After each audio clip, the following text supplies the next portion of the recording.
Imagine a scorching afternoon in the New Mexico desert. The calendar reads May 15th, 1943. We are at a top-secret military facility, an auxiliary airfield of the Carlsbad Army Air Base. The atmosphere is tense. A group of high-ranking U.S. Air Force officers, scientists, and photographers have gathered to witness a demonstration of a new revolutionary weapon. According to its creators, this weapon promises to end the war with Japan. All eyes are fixed on the control tower and the brand-new hangars. Suddenly, the situation spirals out of control. The chaos doesn't begin with an enemy attack or a spy's sabotage. It begins with the quiet rustling of thousands of leathery wings. Within minutes, the base turns into a blazing inferno. Fire engulfs the barracks, the training buildings, and even the personal car of a general who had arrived for the inspection. Soldiers run frantically with fire extinguishers, but they are powerless. The flames ignite in the most inaccessible places, under roofs, inside attics, within the walls. When the smoke finally cleared, the base lay in ruins. It was one of the most embarrassing, yet simultaneously impressive failures in the history of the U.S. Army. But the most amazing thing about this story is exactly who started the fire. It wasn't German rockets. It wasn't Japanese bombers. The airfield was destroyed by bats. Thousands of kamikaze bats, with miniature napalm bombs strapped to their chests. This is the story of Project X-Ray, the strangest, most ridiculous, yet frighteningly effective plan of World War II, which was just one step away from replacing the atomic bomb. And to understand how the U.S. Army reached this point, we need to rewind time to a moment when America was scared, confused, and ready to believe in any madness. It all started on December 7th, 1941, Pearl Harbor. The Japanese air attack didn't just destroy the fleet, it destroyed a nation's sense of security. Americans thirsted for revenge. But there was a problem. Japan was far away, and its cities seemed like impregnable fortresses. Military strategists racked their brains over how to strike at the very heart of the enemy. At the same time, a man named Little Adams was living in Pennsylvania. He was not a military strategist. He was not a weapons engineer. He was a dentist, an ordinary oral surgeon in his 60s, who loved two things more than anything else: politics and travel. A month before the attack on Pearl Harbor, Dr. Adams was returning from a vacation he had spent at the famous Carlsbad Caverns in New Mexico. There, he had observed a natural phenomenon that amazes tourists to this day: the emergence of millions of bats for their nightly hunt. Adams was mesmerized. He watched this black river of living creatures fill the sky, and when the radio announced the attack on Pearl Harbor, something clicked in the dentist's mind. He remembered that most Japanese cities of that time consisted of wooden structures with paper partitions. Tokyo, Osaka, Kyoto, in essence, they were giant bonfires waiting for a single spark. Adams did the math. What if you took 1 million bats, attached incendiary capsules to them, and dropped them over Japan? Bats instinctively seek dark hiding places, attics, eaves, ventilation shafts. They would deliver the fire exactly where no ordinary bomb could reach. Sounds like the ravings of a madman, right? At any other time, a letter with such an idea would have gone straight into the trash can, and its author might have been checked for sanity. But Adams wasn't just a dentist. He was an acquaintance of Eleanor Roosevelt, the First Lady of the United States. They had mutual friends and had crossed paths at receptions a few times. Adams wrote a detailed plan and sent it to the White House. Eleanor Roosevelt, upon reading the letter, didn't laugh. She saw in it that outside-the-box thinking the country so desperately needed in a crisis. She passed the note to her husband, President Franklin Roosevelt, with a memo. This man is not a nut. It sounds wild, but it's worth checking. Roosevelt, in turn, forwarded the idea to Colonel William Donovan, head of the OSS, the predecessor to the CIA. The president's note contained a phrase that set the gears of history in motion. This man is not a nut. It sounds like a perfectly wild idea, but is worth looking into. And so the project was given the green light. It was assigned the code name X-ray. And that is when the real science began. The Army assembled a team that looked more like the cast of a comic book than a military unit. At the head was our dentist, Lytle Adams. He was joined by Jack von Blücher, a biologist from the Los Angeles Museum of Natural History, who knew everything there was to know about bats. But the wild card in the deck was a chemist named Louis Fieser. If you don't know who Louis Fieser is, I'll put it briefly. He is the man who invented napalm. It was he who was tasked with creating a bomb light enough for a bat to carry, yet powerful enough to burn down a house. The first problem the team faced was biological. Which bat to choose? There are thousands of species in the world. Initially, they thought of using large mastiff bats, which could carry a significant load. But there were few of them, and they survived poorly in captivity. After long experiments, the choice fell on the Mexican free-tailed bat. This little creature weighs only about 10 to 12 grams, but it possesses unique aerodynamics and strength. Tests showed that the free-tailed bat could carry a load 1.5 to 2 times its own weight. Furthermore, there were incredibly large numbers of them. In a single cave in Texas, up to 20 million could be living at once.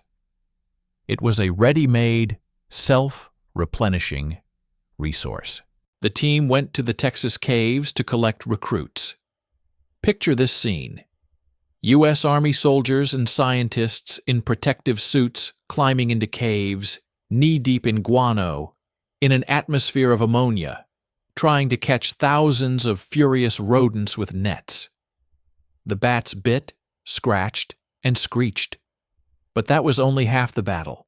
They had to figure out how to make the bat carry the bomb and not blow up prematurely. Louis Fieser developed a brilliant device. It was a cellulose capsule weighing just 17 grams. Inside was thickened kerosene, an early version of napalm. Attached to the capsule was a simple chemical timer. A steel wire would corrode an ampule of acid, and after a set time, ignition would occur. The flame from such a tiny thing burned for 6 minutes and reached a height of 12 inches. This was more than enough to ignite the dry wood of a Japanese house. But how do you drop them from a plane? If you just throw bats out at 5,000 feet, they will either freeze or be crushed by the air current. Nature itself suggested the solution. Bats hibernate when the temperature drops. The scientists developed a plan. Cool the bats in refrigerators to 40 degrees Fahrenheit. In this state, they are like ice cubes, asleep, heart rate slowed, motionless. The sleeping bats were packed into special containers resembling cluster bombs. Each container held 1,040 bats. The scheme was as follows. The bomber drops the container. At an altitude of about 3,000 feet, a parachute opens. The container unfolds and trays of bats tumble out. The warm air heats the bats, they wake up, spread their wings, and scatter within a radius of 15 to 20 miles. On paper, it looked perfect. In practice, it was a circus. During the first tests, the bats refused to wake up. They simply fell like stones to the ground and perished. It turned out they had been frozen too hard. The next time, conversely, they weren't cooled enough. They woke up right inside the plane and started darting around the cockpit. But the most epic failure happened at that very base in New Mexico where we started our story. On that day, a shipment of armed bats was brought in for a photo shoot and a demonstration. Someone, history does not record the name of this hero, forgot to close a hangar door or miscalculated the anesthesia time.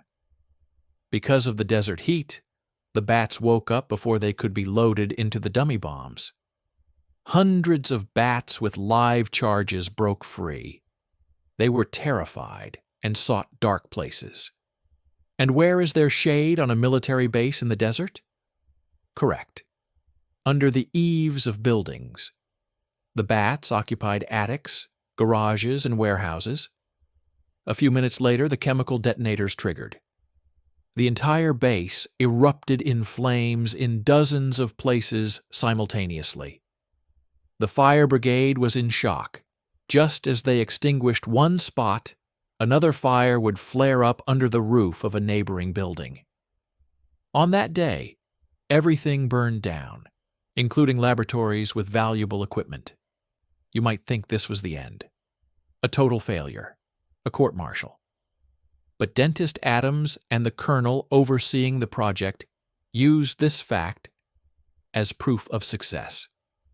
In their report, they wrote something along the lines of, "Look at the damage a small number of bats caused to the concrete buildings of an American base.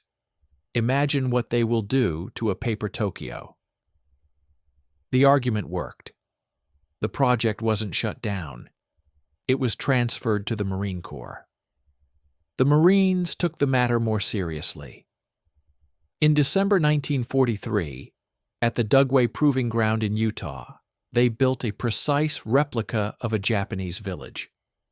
They recreated everything down to the smallest detail, using bamboo, paper, tatami mats, and even arranging the furniture according to feng shui, to test the realism of the fire. The test results shocked everyone.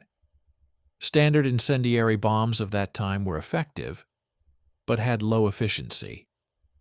The bat bomb, however, showed monstrous effectiveness. Analysts calculated that a single B-24 bomber, loaded with conventional bombs, could create about 400 fires. That same plane, loaded with bat containers, would create nearly 5,000 fires. 5,000 fires simultaneously. No fire service in the world could cope with that. The chief chemist of the project wrote, "The regular bombs give surprise fires which are capable of being put out. The bats give surprise fires which cannot be put out, because they start inside the structures, in the most inaccessible places." By 1944, the attack plan was ready. The military calculated that if strikes were launched on the industrial districts of Osaka, production losses would be 100%. It was a doomsday weapon, cheap and effective. Project X-Ray cost only $2 million, pennies compared to the billions spent on tanks and ships. So why don't we learn about the great bat bombing of Japan in school? Why didn't Batman become a symbol of American victory? The answer lies in a race against time. By mid-1944, Fleet Admiral Ernest King demanded a timeline report. The X-ray team answered honestly, "We need more time to refine the release mechanism." The system was finicky. The timers sometimes malfunctioned. They promised full combat readiness by mid-1945. But on Admiral King's desk lay a report on another top-secret project. It was called Manhattan. Physicists promised to create an atomic bomb by roughly the same deadline. The atomic bomb was a politically weightier argument. One explosion, one city, instant surrender. It was spectacular. It was new. The Bat Project was shut down, quietly, without fanfare. All the bats remaining at the bases were simply released or euthanized. Little Adams was devastated. Until the end of his days, he maintained that his project was more humane. His logic was this: bats set fire to houses slowly. People have time to run out into the street, save their children, grab their belongings. Cities would burn, the economy would be destroyed, but millions of civilians would stay alive. The atomic bomb gave no such chance. It vaporized everyone indiscriminately. It is hard to say if the dentist was right. The firestorms caused by conventional bombings of Tokyo took no fewer lives than Hiroshima. If thousands of bats had set Osaka ablaze, the firestorm would likely have consumed every living thing, leaving no oxygen for escape. The story of Project X-ray remains a monument to human ingenuity and human madness. It shows how far we are willing to go in our desire to destroy one another. We are ready to turn even harmless nocturnal animals into weapons of mass destruction. Today, looking at modern drones that can fly into windows and carry explosives, we realize that Dr. Adams' idea didn't die. It's just that the place of living bats has been taken by plastic propellers and microchips. But somewhere in the Pentagon archives, there still lie the blueprints for tiny backpacks with napalm, sewn for Mexican free-tailed bats. A reminder of a time when the U.S. Army lost a battle to its own bats in the New Mexico desert.